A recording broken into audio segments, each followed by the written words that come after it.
আসসালামু আলাইকুম রহমতুল্লাহি ওয়া বারাকাতুহু।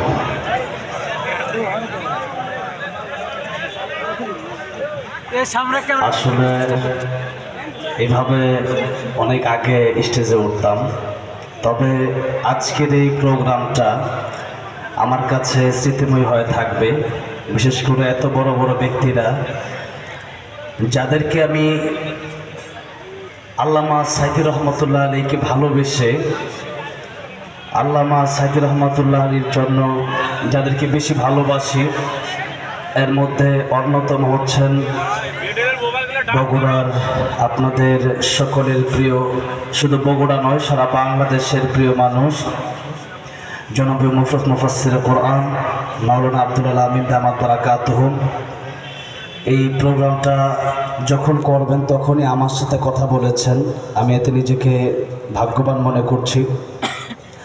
আজকে সবচেয়ে বেশি নিজেকে ভাগ্যবান মনে করছি এই জন্য যে আমরা বাংলাদেশে যারা বসবাস করি, শুধু তারাই না, যারা মুসলমান, যারা আল্লামা সাইদি রহমতুল্লাহ আলীকে চিনি, দীর্ঘ এক যুগ আল্লামা সাইদি রহমতুল্লাহ আলী কারাগারে কাটিয়েছেন। আল্লামা সাইদি রহমতুল্লাহ আলীকে জীবনে একবার হলেও দেখার ইচ্ছা কার কার ছিল? একটু হাত তুলে দেখান তো। লিল্লাহি তাকবীর, লিল্লাহি তাকবীর। হাত নামান। আজকে আমাদের সামনে যখন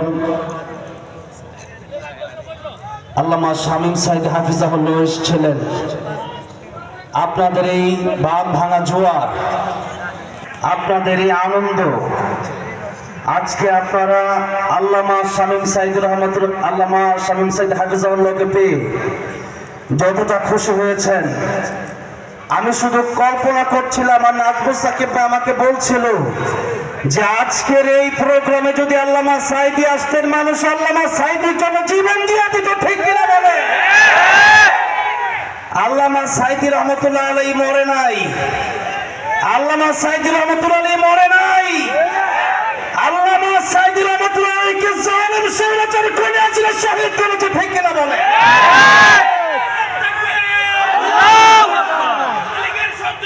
হুশিয়ার সাবধান, হুশিয়ার সাবধান।